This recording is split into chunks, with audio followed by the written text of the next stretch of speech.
de revenir à la Guinée, on va donc s'intéresser à deux petites actualités qui concernent la sous-région très rapidement. Avec vous, Manu, du côté du Niger, la justice qui se montre indépendante en ordonnant la libération du fils de Mohamed Bazoum. Oui, la décision a été rendue le 6 octobre dernier et on annonce que c'est une procédure en référé. La quintessence de la décision porte sur des aspects. Premièrement, d'abord, je rappelle que c'est une procédure en référé, mais deux choses. La première chose, c'est que Salem Mohamed Bazoum, en image, le fils de l'ex-président Mohamed Bazoum, qui a saisi la justice pour demander en fait sa libération. Donc, premièrement, sa constitution a été reçue en tant que partie civile, et puis la décision a été rendue par le tribunal de grande instance hors classe de Niamey, qui succinctement d'abord a confirmé le constat que Salem Mohamed Bazoum est victime de voies de fait et troubles manifestement illégaux, qui a ordonné leur cessation immédiate, qui a ordonné l'exécution provisoire de cette décision sur minute et avant enregistrement, nonobstant toute voie de recours, qui a condamné en plus l'État du Niger aux dépens et qui a donné 15 jours pour un éventuel appel par voie d'huissier. Donc concrètement, la justice nigérienne a constaté que M. Salem Mohamed Bazoum est victime de séquestration, il faut le dire comme ça. Et qui ne méritait pas d'être détenu, voilà, tout simplement. Qui ne mérite pas d'être détenu, qui a ordonné donc la libération immédiate. Est-ce que c'est une décision courageuse de la justice nigérienne qui mérite d'être souligné et qui doit résonner en Guinée. C'est important, c'est pour cela qu'on a choisi, sélectionné ce sujet, Manu. Je t'en parlais ce matin et il est important que notre justice, sur laquelle il y a beaucoup de critiques, sincèrement, et je pense que pour de multiples raisons, c'est important que notre justice, en tout cas, s'affranchisse, sache s'affranchir du pouvoir exécutif pour pouvoir quand même asseoir toute l'indépendance et répondre à l'objectif qui a été quand même entonné, celui de faire d'elle la boussole de cette transition. C'est important, parce qu'il y a eu tellement de va-et-vient dans différents dossiers, et cet exemple venant du Niger, le Niger qui entre en transition, et dans un contexte très difficile, mais dont la justice, c'est important Manu, dont la justice se montre quand même à la hauteur, et quand même prend une décision aussi courageuse. C'est important. Je suis parfaitement d'accord avec vous, sauf que la question que je me suis posée, c'est est-ce que la décision a été rendue le 6, elle ordonnait la libération maintenant, donc directement avant même l'enregistrement. Est-ce que Salem Mohamed Bazoum est libre? Mais non, à date. Il y a 15 jours. Il y a 15 jours pour faire appel. Non. J'en viens. Je sais qu'il y a 15 jours pour faire appel. Mais il y a quand même le juge a référé. Manu, ce qui est important ici, c'est qu'il y a une décision. Permettez à Bokar, c'est moi qui ai lu la décision. Je l'ai sous la main. Oui, allez-y. Le juge a dit qu'il ordonne l'exécution provisoire de la décision sur minute. Ça veut dire qu'on libère d'abord Salem Mohamed Bazoum. Après, on va voir le reste de la procédure. Mais maintenant, là, on le libère. Est-ce qu'il a été libéré? Ça, et quand on transpose ça dans autre chose. Justement. Moi, je m'en tiens à la décision. Non, la décision, elle doit être saluée. Elle est salutaire. Moi, j'attendais de toi, Manu. Mais je dis aussi qu'en Guinée... Va droit au but, monsieur. Je vais droit au but. Permettez que j'aille alors droit au but. Bien. Je dis aussi qu'en Guinée, il y a eu la chambre de contrôle de l'instruction de la CRIEF.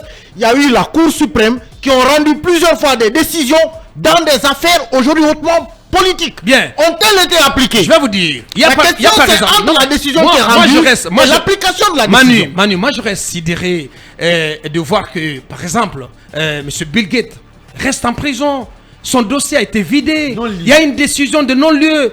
Comment se fait-il que ce monsieur, qu'on continue de le garder en prison? C'est pas possible. C'est pas normal. Où est l'indépendance de la justice, monsieur? Après, on trouve des arguties judiciaires pour dire non, il y a ceci, il y a cela.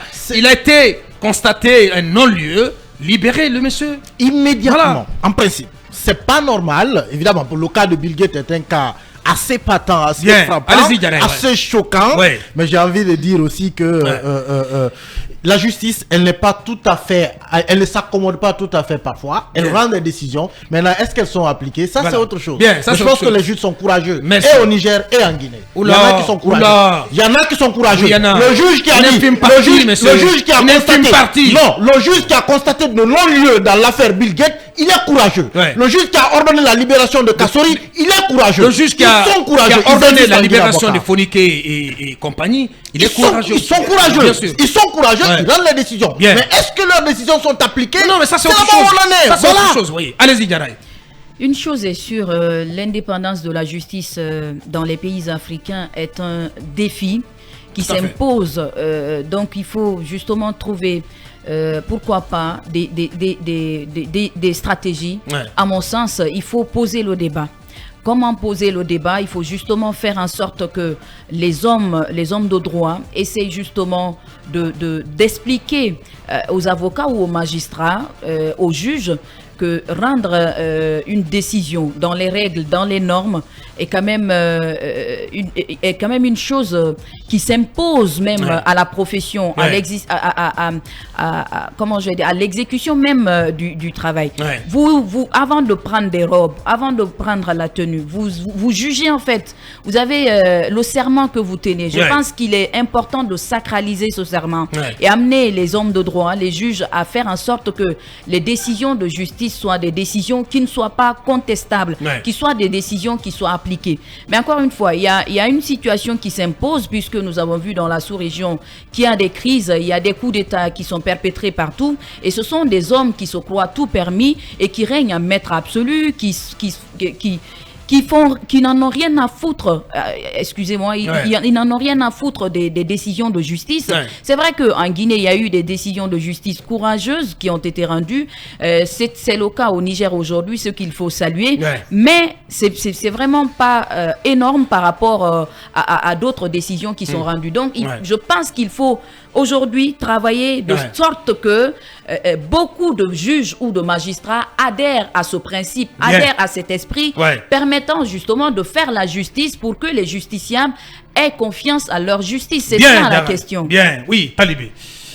Quand le fils de Bazoum, otage du CNSP, depuis ce fameux coup d'État du 26 juillet, le plus idiot, comme on l'a dit, et lorsque un juge, sachant que toute une gente jure par la vie ou la mort du président Bazoum et décide que le fils de ce dernier soit libéré, pendant que justement on sait que le cas du président Bazoum expose le pays à un embrasement, à une intervention militaire, et donc qu'un juge dise libérez-le parce que c'est une arrestation illégale. C'est une séquestration. C'est une séquestration, c'est courageux.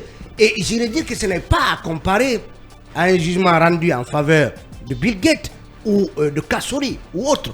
Parce qu'aujourd'hui, cette gente, elle est prête au pire pour que Bazoum ne revienne pas au pouvoir. Effectivement. Que Bazoum reste en prison. Et ça me laisse penser que c'est une fenêtre d'espoir aussi pour le président Bazoum, qui dit qu'il va saisir la Cour de justice de la CEDEAO sur son cas. Mais monsieur le président, saisissez votre justice également sur votre cas.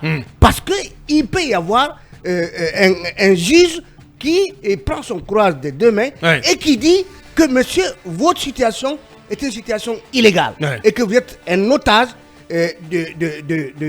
du CNSP et que peut-être même que ce dont vous avez été victime est une atteinte à la démocratie. Donc, non, je vais dire que il faut toujours explorer les voies de la justice, les voies légales, parce que si ça n'aboutit pas aujourd'hui, demain, le dossier restera toujours pendant devant cette justice et tôt ou tard, un jugement sera rendu, même si il ne vous aura pas servi au moment où vous étiez en situation de difficulté, mais demain, un jugement justement qui reconnaît que vous êtes une victime d'abus et de violation de vos droits, peut-être qu'un tel jugement pourrait tomber un jour. Bien, donc je le disais tantôt, Lincoln, que cette décision si courageuse en provenance de Niamey doit faire écho chez nous ici en Guinée. Ça doit être même une jurisprudence pour tous les pays africains, surtout les pays en transition, les pays dirigés par les putschistes. Vous voyez la célérité avec laquelle la justice a eu le courage de traiter ce dossier, c'est très important, même si aujourd'hui elle n'est pas appliquée. Mais pour avoir une justice juste et équitable, une justice avec une belle image, il faut des hommes. Rappelez-vous qu'avec Mme Fatoumata Yari et cette dame qui a rappelé à la présidence la démarche qu'il faut pour rencontrer les magistrats, si une telle dame est à la tête d'un département de la justice, il n'y a pas de pagaille. Rappelez-vous du temps de Mamadou Sylla Sima à la Cour suprême. Mais quand M. Sima rentre, quel que soit le magistrat, vous vous levez, il ne vous oblige pas, vous vous levez parce que vous avez du respect religieux pour lui. C'est un monsieur qui avait quand même, qui a tout le sens de l'honneur. Et à l'époque, rappelez-vous combien de fois l'État guinéen a perdu dans le dossier sous l'ère Sima à la Cour suprême.